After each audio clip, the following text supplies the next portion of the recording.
Welcome back to the Nikki Clarke Show. I'm your host, Nikki Clarke, and I'm so excited to be back with yet another amazing interview. The show is about transforming lives one story at a time and inviting people from all walks of life, from all parts of the world, to come in and share their heart stories, their stories of transformation and upliftment. And I am very excited to have a stellar individual hailing from Ghana, all the way from Ghana. He's going to be sharing his story with us. So please welcome the founder of Agyapa Buabeng Foundation, Mr. Emmanuel Buabeng. Welcome, Emmanuel. Thank you, Nikki Clarke, for having me on your show. Awesome. Thank you so much. It's such an honor to have you, and I'm excited to hear about your journey. So please tell us about your background leading up to what you're doing today. So when my father was young, he became an orphan at a very tender age, and life was a bit difficult for him. But he purposed in his heart to pursue education to the highest form, as long as God gives him grace. And because he saw education to be that which bridges the gap between the rich and the poor. And whilst he was going to school, he was still having some micro business, farming to be specific. And he used the proceeds to pay his school fees. Of course, he got some help from family and friends, and also got scholarships along the line. And when he finished school, by God's grace, he got a lucrative job, but he still maintained his micro business. And with that, he was able to take care of us and also sponsor other people through school. When he was about getting to 60 years, I mean, he had that dream of establishing a school that could help train people or educate, give quality education to others. But God, in his own way, took or accepted him home. And this is what the dramatic thing that happened that made me champion the cause, even though the dream was for myself and all my siblings to take it up. One time, a pastor came to the house, and whilst my father we were praying with my father, he said that if God permits and gives him more years, because the doctor had given him just about a month to live, but he spent about 6 months, and he was asking God to give him many more years. So he told the pastor that if God gives him many more years, this is what I'm going to do. I'm going to establish a school. I'm going to build churches. I'm going to take care of orphans. I'm going to help the needy in the society. And the pastor said that amongst your children, there's one that is supposed to take up from you when you're no more. And he just looked and pointed at me. And when he did that, I felt there was some responsibility that has been placed on my shoulders. And just within that month, or just same few weeks after he did that, he passed away. To our surprise, we're believing God that he will live to fulfill his dream. And I kept on praying about it. Anytime I go to the altar, I pray to God for direction on what to do. One time, a pastor came to the church, and it was a prayer meeting, and he said that there are some people here that God wants to elevate or bless, and I want you to bring $500. And for me, I didn't have dollars in my account. Our currency is cedis, and I had to go and empty my account. I told my wife about it, emptied my account, and then took it to the altar, believing God for a breakthrough. And within that week, I got an institution that was looking for success ambassadors, people that can train micro businesses. And I felt that was in line with the dream that my father had. And I enrolled with them. They trained me to be a success ambassador, got me certified. And the good thing is they came to establish the institution here in Ghana. They gave me a startup grant that was more than the $500 that the pastor asked me to. So indeed, God was at work. He was testing my faith after my father had laid the responsibility on my shoulders. So the lesson that I have learned and Interview Solutions USA, that's the NGO in USA, that came to mind. I didn't know anybody there. I was just going through Facebook, and then I saw them, and I believe that was God that linked me, because it was just within the week that the pastor asked us to believe God for that breakthrough. And so I see that when God is in something, you may start, and you as a parent may not really finish it, but God has a way of raising people after you. And even those that come after you, God has a way of connecting them to others to make the dream work. So we may live, but our dream may outlive us, so long as we believe in God. So the foundation of Agyapa Buabeng Foundation, I believe, is God, and He working through my father, through his ministers, to bring us this far. And today I'm glad to be on Nikki Clarke Show, such a great show that has been globally. So I'm grateful. Thank you so much. And I'm so grateful for that powerful testimony. Wow, the amazing hand of God at work. And that is very encouraging for people to hear that it's a matter of patience and faith. Yeah. That'll take you through those moments of what are the next steps. But if you trust God, He'll get you through. So here you are now, this leader for the foundation. You are in charge of so much. Your responsibility is great. What are the other parts of what you do? I know that you are a motivational speaker. You're an author. Tell us about that. Okay, so aside running the NGO, I am a church administrator, and I also enrolled to be an inspirational speaker with Speaker Slam. I'm a Toastmaster that's into public speaking. And one thing that I would say made me go into that was also had to do with my father. One time I was driving, and all of a sudden the bonnet of the car hit my windscreen. I was struggling to see ahead. I thought I was dead at that time. I actually tried to say my last prayer, and then it felt as if my father was sitting right by me, but he was not in the car. There was nobody in the car. He was illustrating, he was telling me an example of how he had been through a similar situation where armed robbers tried to rob him, and so they threw eggs at his windscreen. He couldn't see, and then he brought his head out and was able to see ahead. So as soon as I remember what he told me some time back, I also brought my head out and I was able to see ahead, and then I parked safely. So he was not there with me, but his inspirational story, or his example that he shared with me, stayed with me in my heart and in my mind.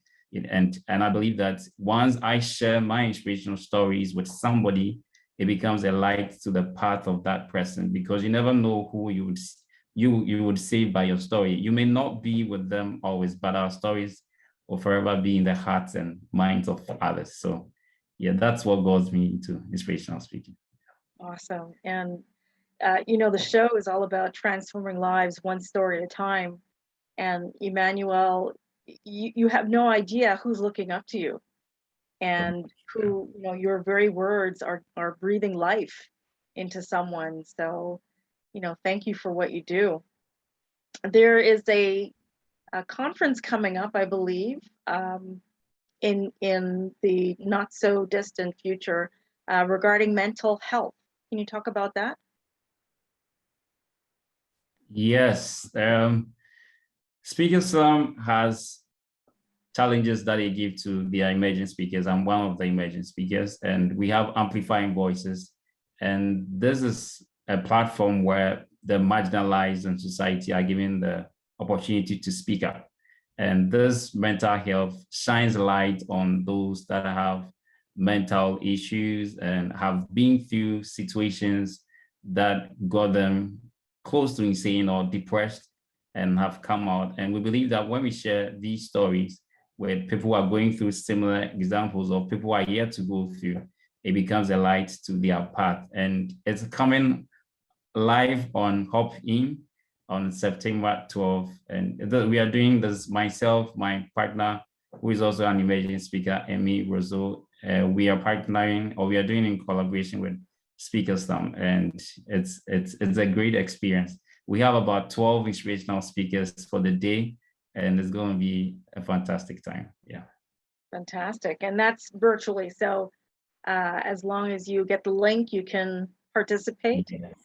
Yeah, sure, sure. I'm going to send you a link for you to also participate and give me your. And the good thing is, every ticket that you buy, we have free tickets as well that we give to special guests. But every ticket that you buy is a donation to a charity organization in Canada that's Distress Centers in Greater Toronto. It's been in existence for so many years, and they are into suicide prevention, helping people in distress. And so we are raising funds through this event to support the good cause that they are doing. Yes. Fantastic. Now, what is your connection with Toronto? Did you live in Toronto at some point? No, I never lived in Toronto. So like I said, I believe God has a way of ordering our steps. I actually saw Speakers Down to be so much focused on inspirational speaking. And because I had that at my heart, I joined the emerging speakers class. So you saw it online? Yes, I saw that online as well. Nobody suggested it to me. I actually knew a Toastmaster that won an inspirational speaking competition with them. He is in Nigeria. And so I asked him about it, and he told me about Speakers Town. But I realized that to compete is not enough. And so I had to be part of the students. And so even though he went to compete, I joined the emerging speakers class so that I could actually learn and impact lives through inspirational speaking.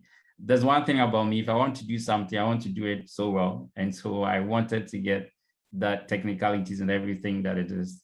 And it's been like a community. I really feel blessed being part of them. I've done a lot of projects and a lot of challenges. I've had the bronze certification, the silver certification. I'm yet to go to the gold certification. And all of them that I do, the good thing is I impact lives. And I believe, yeah, God has the way of ordering my steps there. I never lived in Toronto before. Yeah. Excellent. And your reach now is global. Toronto is just one of the stops that I imagine you'll be making. Maybe I'm prophesying in your life that you'll be making a trip to Toronto very soon. Amen. As well as many other countries to receive, your gift. Yeah. But let's talk, anything else that we can anticipate from you, any upcoming projects? Yes. Aside the inspirational speaking, part of the success ambassador role that I perform is to have community service projects. And very soon we are going to have graduation for our next Masters of Business in the Streets students that went through the program. And one key thing is we need to do community service. So we hope to join a church, clean up the church, or do a blood donation or anything community service. And I believe that way we are also helping communities develop, even though we have our businesses going well for us. So aside Speakers Down and MB and the Success Ambassador with Interview Solutions, I think that I'm only waiting on God. I hope that I would have written a book by now, but it's such a huge investment to be a keynote author or best-selling author, and so I'm now trusting God for multiple streams of income or breakthroughs to be able to invest and become a best-selling author. So that's what I'm working on now. All right. Well, maybe your wait is over. How about if you could share with us ways that we can reach out to you? Where can people meet you on social media? Okay, I am on Facebook, I'm Instagram, I am on LinkedIn, and the handle is Emmanuel Buabeng. Yes. Okay, Buabeng. Buabeng, yes. B-U-A-B-E-N-G, yeah. The proper pronunciation. And I have to say, just as an aside, I do have a connection to Ghana. I do have Ghanaian in my background as Jamaican born. I did an ancestry trace, and there are a number of, I guess, they call themselves the Maroons, because of the settlement of Africans that came to the West Indies, Jamaica, especially. The Maroons were the slaves that refused to be enslaved. They were Ashanti warriors, and their descendants live in certain parts of Jamaica. Yeah. So I have warrior blood running through me, and proud to have that. So that's a little part of my unique connection. But I really, great to meet you. it's indeed an honor, and I thank you for reaching out to me to share your story. But before we close, can you tell me, how has your life been transformed by stepping into this role, into this passion work of yours? Okay, my life transformation is I see myself fulfilling my calling, because at a point I had to go to my senior pastor, who is my boss, and I told him that I feel the passion God wants and the calling of God to impact, share knowledge, and impact lives. And I focus on businesses. And when you look at the success stories that people are sharing, there were points where people have graduated from school and they had a job, a good job like a bank, but because of COVID and other things, they were sacked from their work and it became difficult for them. But when they joined the MBA, the Masters of Business in the Streets class, and they learned how to be self-reliant. And now they claim that if you ask them to come and work for you, they will not do it, because they think that establishing their own business is the best. And there have been situations where people have started their business, and when challenges came, they wanted to quit. And this was someone that was not initially supposed to be in the program, but I just called her one day, and then I knew I was calling the wrong person, but how she responded to it and her enthusiasm, I enrolled her, not knowing she was about to quit her business and give up on life. And when she enrolled in the business school, she learned a lot, and she thinks that she's become self-reliant. So there's been a lot of success stories, and my fulfillment is in seeing people do well in business, and not just in business, but their home and then their community. And just recently, we went to do donation to the orphanage, and every business owner that enrolled in the class brought something. So some brought their products, some brought water, some brought Indomie things, food stuff, and then went to donate to the orphanage. And if you see these children being inspired by what we have done as micro business owners, they feel that they were loved. And I think that's where the fulfillment is. Yes. And I am glad that God in his way is leading me by his spirit.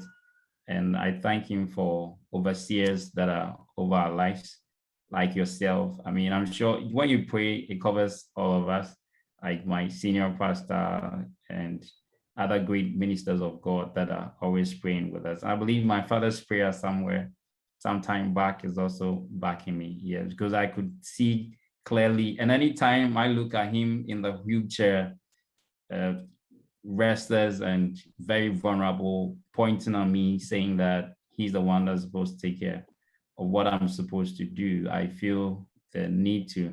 But I have all my siblings backing me, my mother's backing me, and I think that pushed that back, and that unction from God is what is giving me the fulfillment. And I believe that I'll continue for generations unborn, to come and also take over. All right, I come into agreement with that, absolutely. And God bless you for what you're doing for the orphans and enriching their lives, leaving a legacy for them. They will never forget you for what you've done for them. And when they start their families, they'll remember and continue the tradition of nurturing and love that they received from your care. So I'd like to ask you before we leave tonight, Is there something that you could advise someone who is starting their own business?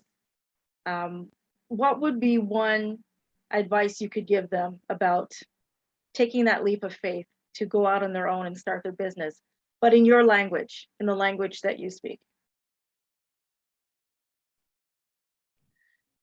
Yeah. Okay. My advice would be that know that the God that created you to be successful. Like, know that you are worthy to succeed. Because if you don't assure yourself that you're worthy to succeed, you would see failure as the end. You see failure as the stopping point. But failure becomes the learning curve. Sometimes when we are starting a business and we have a product, we concentrate so much on the product.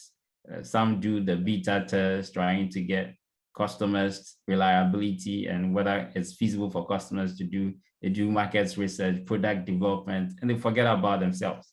But if you don't assure yourself that you're worthy to succeed and the God that is in you will make you successful, you would want to give up and that product will not see the light of day. And so you need to assure yourself that you are worthy to succeed. So that's the number one thing that I would advise anyone that is starting a business. When I started the business, it was COVID-19.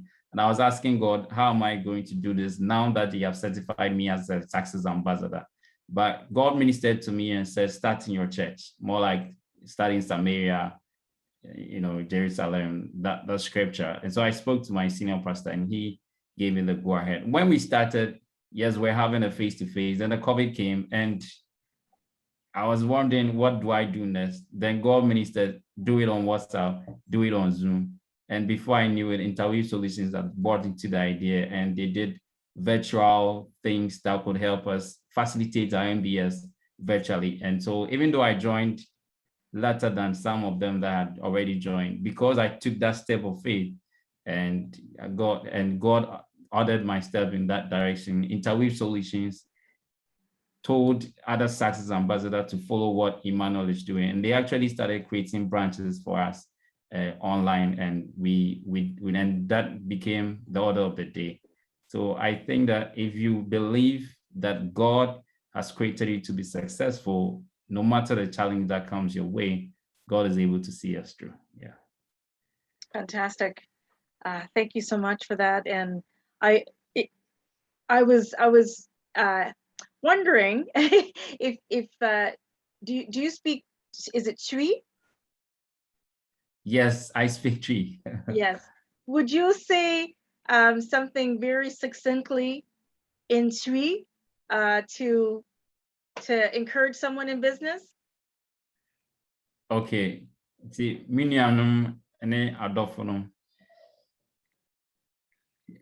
Nyame inshira enema onipa eyodifo. Obredjuma de wanfa bi anka ho. Inti so ye business say so say a business a very rich international community kra gidi say nyame obo no wabo say obi na menye no kese at once ye ne kekra kakra na nya gidi say ugidi no isa say master seed kra nyame adom ti business no ebe kese ebe big tree ankofo bebre ebeti so abba. Yeah, so thank you. Ashay, thank you. I understood victory. Translate what I said. I understood victory. I think I heard yes. that. Yes. So I was saying that if your faith is as small as a mustard seed, if your business is as small as a mustard seed, have faith in God and it can grow to be a big tree that people can get fruits from it. Oh, I love that. I love that. Thank you so much. Well, Emmanuel, it's been such a pleasure getting to know you and to understand, your purpose and the journey leading to your purpose. I really do appreciate it, and I wish you all the best. Many blessings to you and your family. And again, before we go, where can people meet you on social media? I'm on Facebook. I'm on LinkedIn. I'm on Instagram.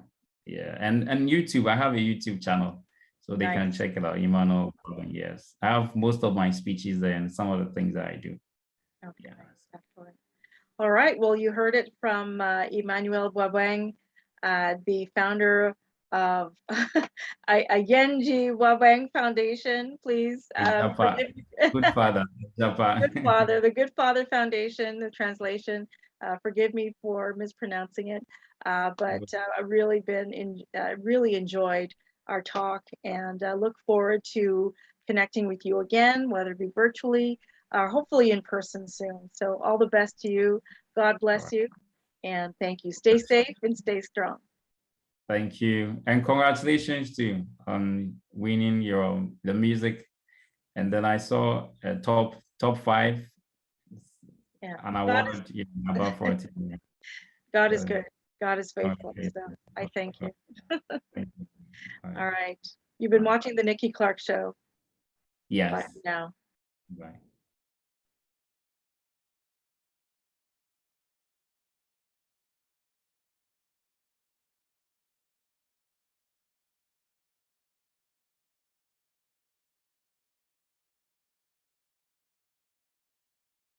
The Nikki Clarke Show, transforming lives one story at a time. If you would like to be a guest or become a part of our live studio audience, or even to become a sponsor, just go to www.nikkiClarkenetwork.com.